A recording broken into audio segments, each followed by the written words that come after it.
Hi, I'm Femi OK and you're in the stream. Today, minority rights in Malaysia. After religious authorities seized hundreds of Bibles containing the Arabic word for God, is there cause for concern?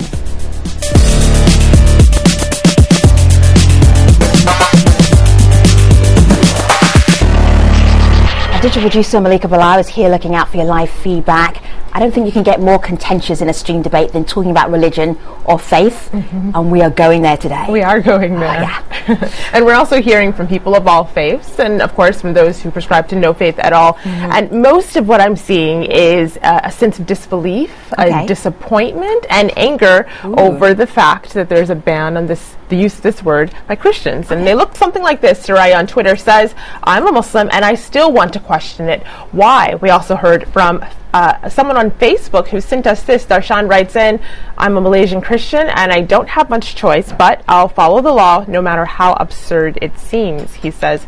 So for those of you at home, we want to hear your thoughts on this as well. Tweet us your questions and comments with hashtag AJStream. He's going to be part of our conversation here in the studio. He is Kian Wong, and Kian is a Malaysian journalist who's been keeping a very close eye on this story. Kian, it's great to have you back here in the stream. Thanks, Femi. And we'll be hearing more from you in just a moment. Now, you watching, wherever you happen to be watching, on your laptop, at home, at work, you can join in the conversation as well. One of the ways you can do that is to go to stream.aljazeera.com and you can record a video comment. It's just 3 easy steps. You can even do it on your smartphone, and once you allow the little widget to do that, you can add your comments, your questions, and you too could be in the stream and record a stream message like this one. I'm John Hudak. I'm a fellow in governance studies at the Brookings Institution, and I'm in the stream. Islamic authorities in Malaysia have raided the country's Bible Society, seizing more than 300 Bibles. The reason?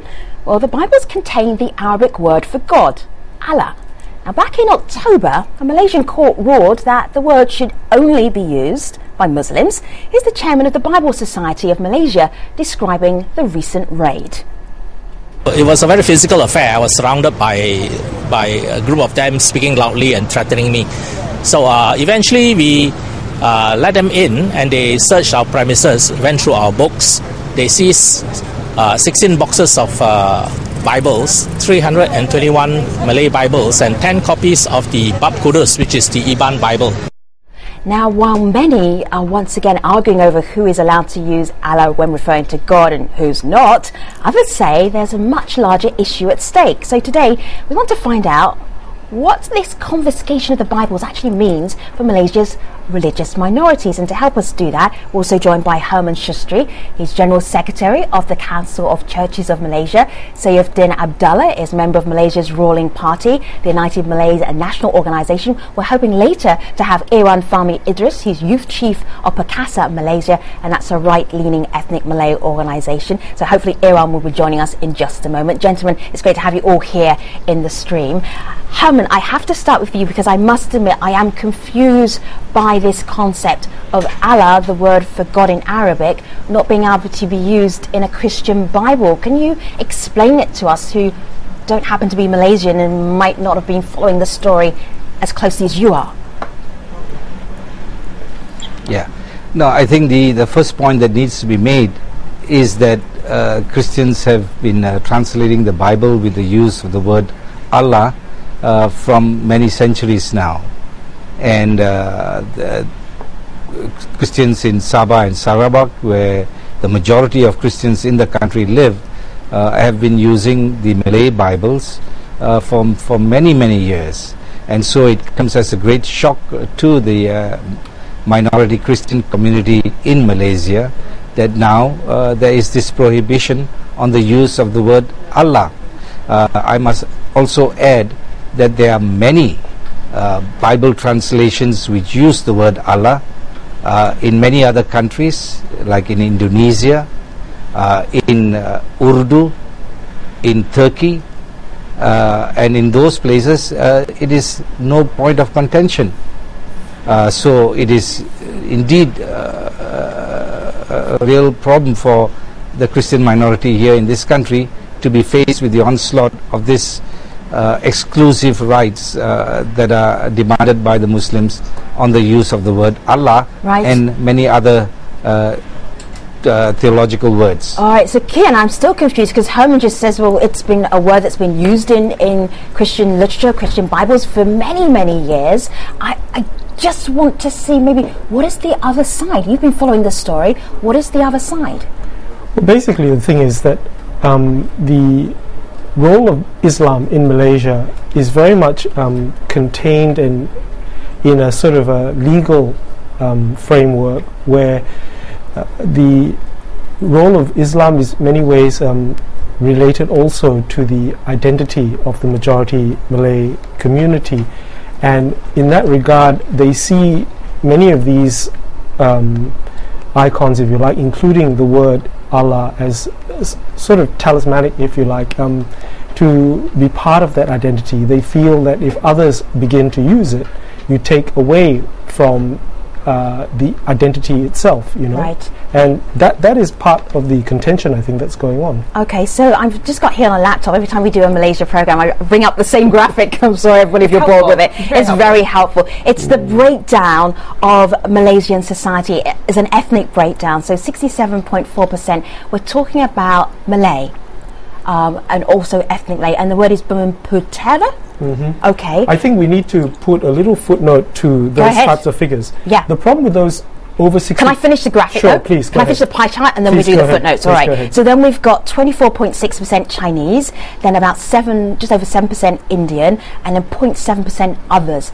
So now, Kian, what's the footnote to that? Well, I think the important thing to remember here is, I mean, which also speaks directly to this controversy, is that the majority of Christians in Malaysia are actually from the so-called native communities of Sabah and Sarawak in North Borneo.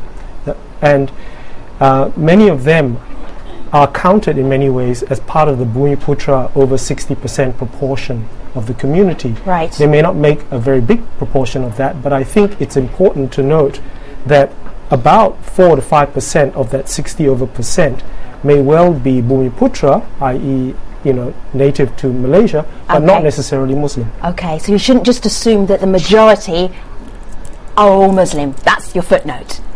No, you shouldn't assume that if you mean Bumiputra, that everyone is Muslim. The vast majority are Muslim. Yes. But not all. Yes, I meant that, and you put it much better than I did. Malika, help me out here. Well, as we're clarifying, there's someone who writes in and agrees basically with what Herman mentioned a little bit earlier. On Facebook, Murad says, yes, the word Allah should be used for God by minorities if they desire. It was used by the Jewish and Christian Arabs before. Why should we limit them now? But Saifuddin, I want to go to you with this next comment sent to us on Facebook. This person writes in, this is like telling someone not to speak his or her language anymore because they feel that they're the only ones that have the right of using it. So as a member of a party, the ruling party, what is your response to this, and what do you say to criticism like this? People say you're telling people basically that they can't speak their own language anymore because this word is in the Malay language. Okay, if I may first of all continue from Kian, you see, in the context of Malaysia, it is a fact that majority of Malaysian citizens are Muslim, and that the Christians, my Christian friends, will account to about 10% of the population. But the problem is, sometimes some of my Muslim brothers, Muslim friends felt that it is as if Islam is under siege, and they are reacting to the situation in a manner which I thought did not really represent how Muslims should treat people of other faith. And I think this has got something to do with worldview. If our worldview as government or as leaders or as whoever in the country is if our worldview and our approach is harsh, and we tend to be anti somebody or anti someone, and if we tend to be divisive, then we have a certain way of acting. But I believe we should be promoting understanding. We should be promoting tolerance and harmony and inclusiveness and respect the freedom and the rights of and the practice of people of other faith in the way and in a manner that they deem suitable for their faith. So Saifuddin, I have this just a phrase that just leapt out at me that Islam is under siege. Can you give me an example in Malaysia why people would even think that? Because from some sectors of the Muslim population, they are acting as if it is Islam that is under siege. But they might but in what way though? Give us something concrete to understand. When people make pronouncement, before this there was people who made pronouncement that we should burn the Bible if it is translated in Malay or something like that. You see, this is a problem because Islam is actually a religion of peace. It is a religion of tolerance, and if we were to practice Islam to the full, I mean the fundamentals, Islam stresses about no compulsion in religion. Islam is about rahmat, which means mercy. Islam is about wasatiyah, which means the middle path. Moderation is a very important approach in Islam, and I think it is very important for Muslims in this country to relook at this situation. We must find a way to address the situation in the most appropriate manner, so that we, on the one hand, we respect the freedom, the rights, and the practices of our brothers and sisters, from other faiths. I hear a voice of moderation there. Malika, what are you hearing from our community? Well, one of the things that Saifuddin mentioned was Islam being a religion of tolerance and of peace, and there's a question here from someone that, Herman, I'll direct this to you. This is a video comment. Have a listen. Although racial and religious issues have been a long-standing problem in Malaysia, over the last decade or so we've seen a higher intolerance towards non-Muslims, and with no one defending, no authorities, the police or government authorities defending the minority religions, we see them being mistreated and left out in the cold. So Herman, he says these religious minorities feel that they're left defenseless. Is that the sentiment that you think is accurate? No, I think with the rising Islamizations that is trying to dominate policy and influence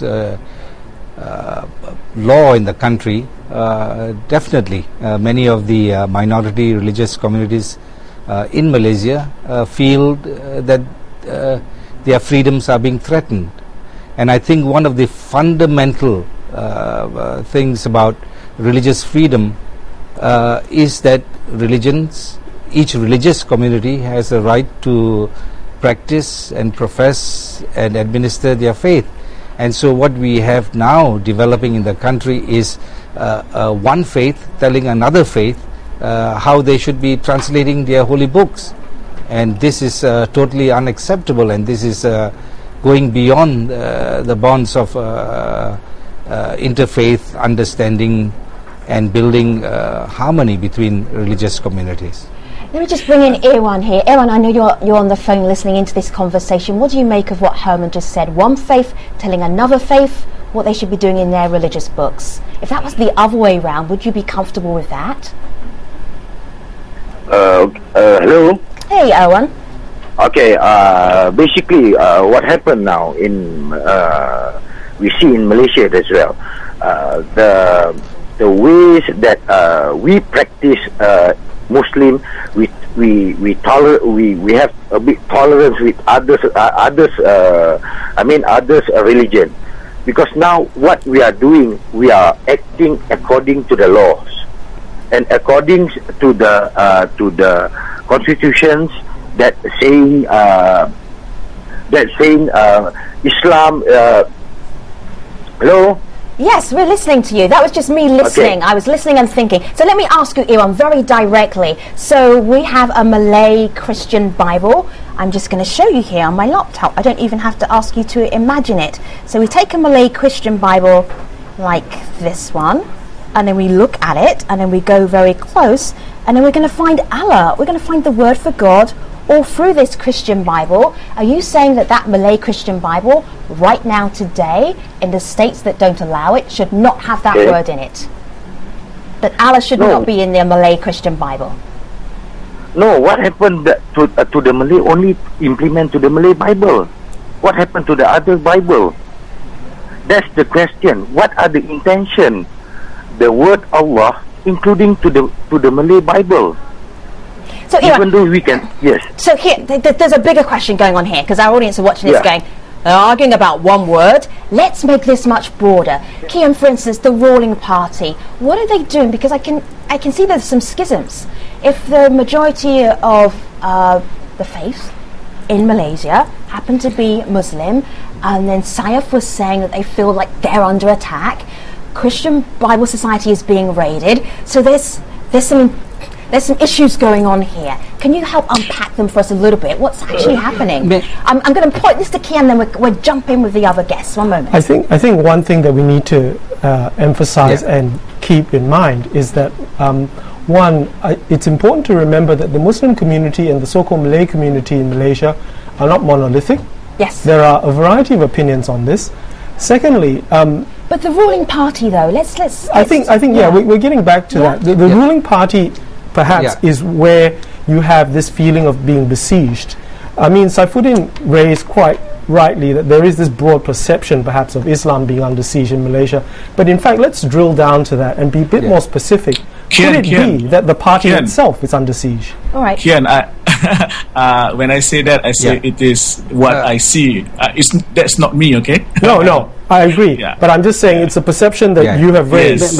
Yes. And I think a lot of people who look at Malaysia both abroad and within, I think are beginning to bring out that same analyses about the fact that since last May's relatively poor outing by UMNO and its ruling coalition, there have been a whole series of incidents which in some ways some would allege are trying to distract from actually the very real problems of political and economic reform that are not being addressed over, you could say, the dramatic thunder and fury of issues like the Allah saga. Well, it's interesting you just said that. I just got this tweet. Baim writes may I interject here? Saifuddin, I'm actually going to come to you with this because Baim tweets in this Allah issue is actually a diversion from the real issues. Unity is still intact, but the ruling coalition is not. And we got a lot of criticism about the ruling coalition. Christian says UMNO, the ruling coalition's agenda is set, secure the Muslim votes to survive. Another person writes in, this is an attempt to shore up support for Muslims. So how do you respond to that criticism? Well, there are two things here. Number one, I do not deny that there are people in my party who are thinking that because, well, in the first place, UMNO did better in the last GE13 than GE12. It is Barisan Nasional, the National Front Coalition, that did less better than GE12. But having said that, I don't deny the fact that there are my friends in the party who thought that the way forward for the next GE is to secure the Malay and Muslim votes. But I have been sharing with my friends that the Muslim and Malay voters are by no means homogeneous. They have their own way of looking at things. If you were to use simple arithmetic, then I wouldn't lose, for instance, in my constituency because the majority are Malays. But Malaysian politics are becoming more dynamic, and I think if UMNO and Barisan is of the opinion that we can win the next election by doing this, I think we are on the wrong track. Kian, I think we need to also remember, and in a way to echo from. Absolutely. Kian, can you make that point very briefly, and then Herman, I hear you, and we're going to go to. We just need to remember, just to back up what Saifuddin is sort of saying. We also need to remember there is a bit of a crisis of legitimacy and credibility here surrounding the current Prime Minister, given that the government won the majority of the seats in Parliament but lost the popular vote. I mean, that has sort of been hanging around the legitimacy of the government like a bad smell since the May elections. So this all comes back to this looking at the Christian Bibles. Herman, help us out. Make the connection for us. I just want to interject at this point and just say this. I think it's an assumption that the whole Muslim population in the country is against the use of the word Allah. That's not true. That's not true because we have many voices within the Muslim community in Malaysia who hold another contrary view. Secondly, if it is the government who is sanctioning the exclusive use of the word Allah, it also contradicts itself, because in the year 2010 there was an understanding reached that the Christians in Sabah and Sarawak, mainly representing the indigenous communities there, may be allowed to continue to use the Malay version of the Bible, which contains the word Allah. Herman, can I just may I just actually share something with our audience, because this is really quite impressive, and we spent a long time making this. There's something called a 10-point plan, which was an idea that the government put forward. That the idea was like, let's not ever have to have a conversation about what words we can and can't use as Christians or Muslims. Let's just lay it out. So there are 10 points. I'm just going to make it very easy for you. You can go to stream.aljazeera.com and read them all there. But point 1 to 8 is all about Bibles and what you can and can't do, and basically Bibles that are imported, you can use the word Allah in them. And then point 9 and 10 was all about interfaith dialogue. Like, this seems like a fantastic plan that doesn't seem to be working right now. Well, Femi, if I can interject. No, it's because everyone wants to interject. Who's allowed to interject first? I'm going to overrule you all and allow Malika to interject. The community is interjecting. Ladies power. Ladies power. Yes, absolutely. And this is a lady who's actually tweeting in, and her question is a little bit broader in what this does for people on the ground today. Idman writes in, instead of bridging the gap between Muslims and Christians, we're widening the gulf of separation between them with silly things like this. One more person writes in, Malaysia should never be considered to be a moderate country. Lots of undercurrents regarding religious extremism. So, Kian, do you want to tackle that one for us? Because, of course, there is this perception and a view of Malaysia being, you know, a beacon of tolerance and multiculturalism. I think, to be fair, I would agree with Saifuddin's colleague Razali Ismail, who only a day or two ago was arguing that this whole issue is being egged on and fueled in a way by an extreme element in society in Malaysia.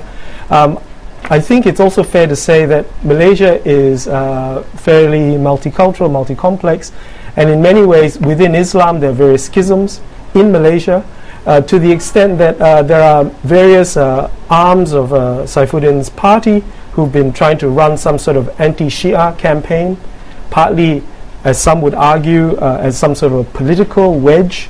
So, Kian, I'm just going to remind you, in the last minute of our show, you're going to be clarifying this conversation for us, not adding more depth and context and footnotes. Unfortunately, in 1 minute. This is the iceberg. Right? I thought you might say that. This is the iceberg. Okay. I mean, we are seeing the Allah issue as the tip of this iceberg. Right. And there are a whole bunch of issues that are unresolved. And in some ways, the way to resolve this is to have better governance or better political leadership. And this is something I'm sure your people online are lamenting.